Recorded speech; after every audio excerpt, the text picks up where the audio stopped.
திருமயம் அருகே ஈழக்குடிப்பட்டியில் அமைந்துள்ள பொன்னழகியம்மன் கோயில் பூச்சொரிதல் விழாவை முன்னிட்டு நடைபெற்ற மாட்டு வண்டி பந்தயத்தை ஏராளமான பொதுமக்கள் கண்டு ரசித்தனர்.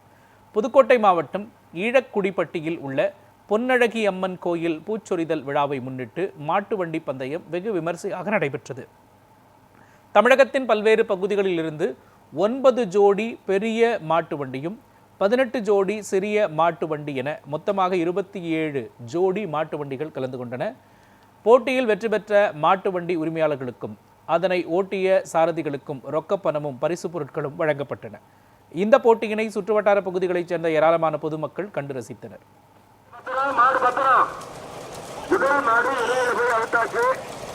அச்சரம்பட்டி மாதவ கவுண்டர் கே.கே. பட்டி பிரபு